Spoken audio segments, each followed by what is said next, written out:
everyone, my name is Olga Cardamon and I'm the CEO of Eagle Travel Tours to Russia. The last couple of weeks have been a little crazy. First I was sick, then I was doing a lot of virtual tours of Russia, but now finally I am ready to present to you my next video from the ROMANOV series.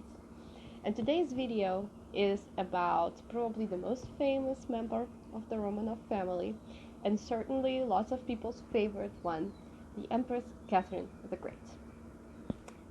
In my previous video, I told you about Empress Elizabeth. So she was the one who was ruling Russia at the time when Catherine, but back then her name was Sophia, came to Russia to marry into the Russian royal family. She was suggested to the Russian royal family by the Prussian king, King Friedrich. She was actually Prussian too. He, back then, really wanted for Prussia to have good political relationship with Russia, and he thought that suggesting Sophia as the new bride would be a great political move. The man that Catherine, then Sophia, was supposed to marry was actually from Prussia as well.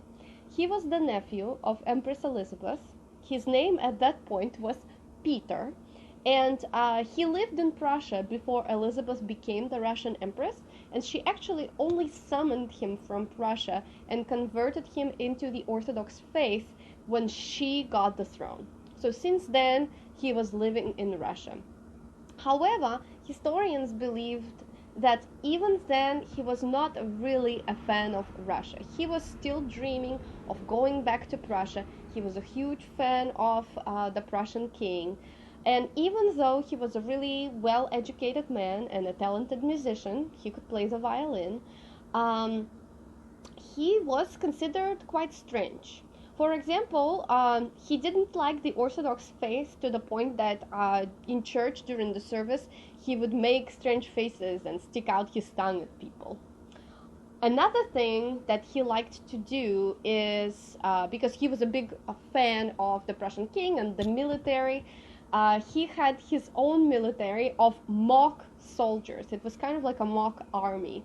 And he mock stormed a mock fortress that was located in one of the royal family's palaces outside of St. Petersburg. He also loved playing toy soldiers, and he had a collection of those as well. On top of that, at some point he went down with smallpox, which was right before their wedding, and historians believe that he emerged from his disease, though alive, but even stranger and heavily pockmarked.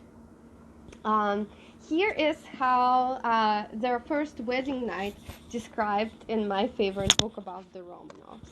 After the 3-hour ceremony, which was followed by a ball at the palace, Catherine was put to bed by giggling ladies. But her husband Peter, drinking with his German cronies, did not appear for hours, and when he did, nothing happened.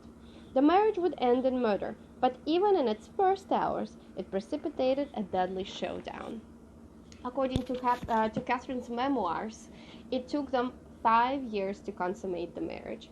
And of course, Elizabeth started to worry. She was not married, and even though some people believe she did have a secret husband, she was still barren and she couldn't have any children, and she really needed Catherine to produce an heir. So when she heard that they couldn't have a child, historians believe that it was her who suggested for Catherine to take a lover.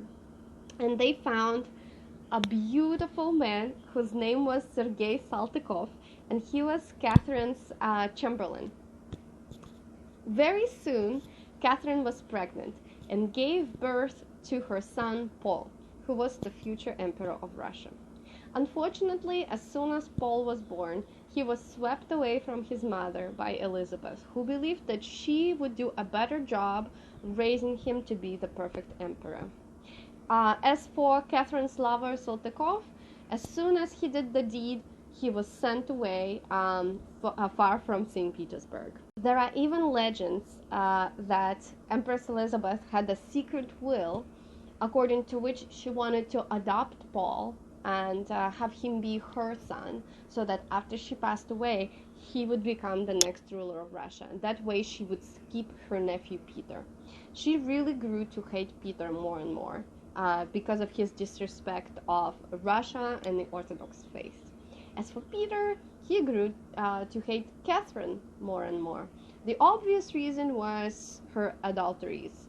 After her first lover left the country, she did have two more affairs. One was the Polish ambassador Poniatowski, and another one with Grigory Orlov, a member of the Royal Guards. Another reason why Peter didn't really like Catherine was because he started to notice that a lot of courtiers really seemed to support her over him, and there were even rumors that there were secret plots happening against Peter, with people who wanted to put Catherine on the throne.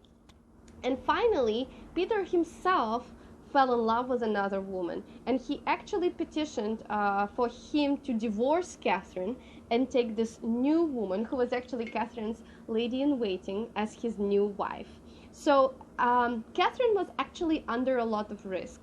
If Empress Elizabeth died and Peter became the emperor, he probably would really easily divorce her and at the very best send her away, but at the absolute worst, he would have her killed. So, she was under a lot of risk. And soon, her fears started coming true. Elizabeth was really sick, and there was a war going on with Prussia at that time.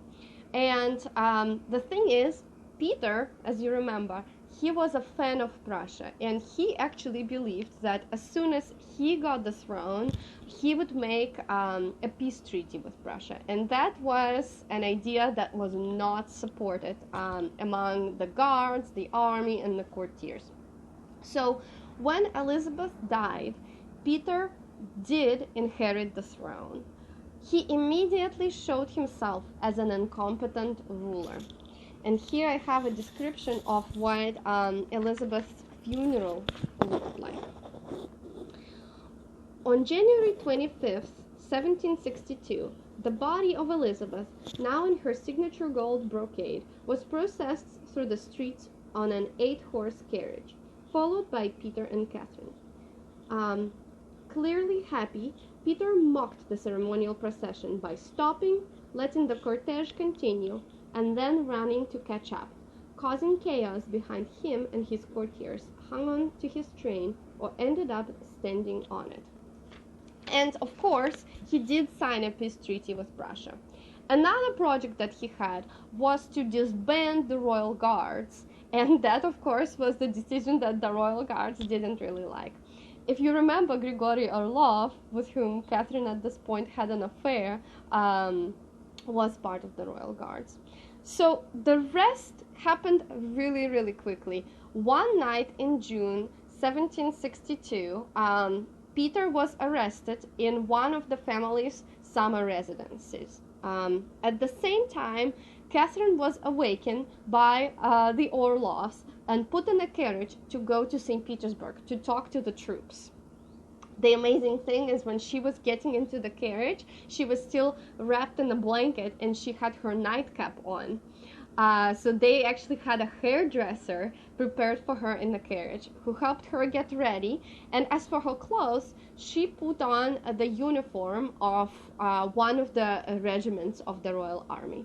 Once she got to St. Petersburg, she talked to the troops who basically supported her. They were either the Royal Guards, who Peter wanted to disband, or they were people, soldiers, members of the army who fought in the war with Prussia that Peter now wanted to cancel. So he was not really popular, and it was easy for Catherine to gain support of the troops, and really quickly she became empress. As for Peter, when he was arrested, he was separated from the woman he loved. He was all alone and put in prison. According to Catherine's memoirs, she didn't want Peter to be killed. However, he was guarded in the fortress, and according to the official documents, which was the letter that the Orlovs sent to Catherine, there was an alleged fight there between the guards and Peter. And as a result of that fight, as a result of an accident, he was strangled.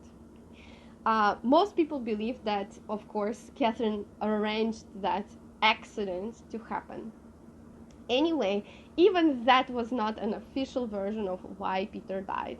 When his death was announced in the local newspapers, Catherine had the cause of his death explained as hemorrhoid pains. So she really wanted his death to be as humiliating as possible.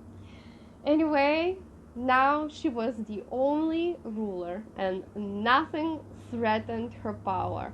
Neither her husband nor her aunt, and nothing like that. And this is how Catherine the Great got her power. I am planning on making more videos about the rule of Catherine the Great and some other subjects that are related to Catherine the Great. But as for today, that is it for today's video. I hope you enjoyed it. If you have any questions, please feel free to leave them in the comment section. And I hope that you like and subscribe it. Stay tuned for more videos. Bye!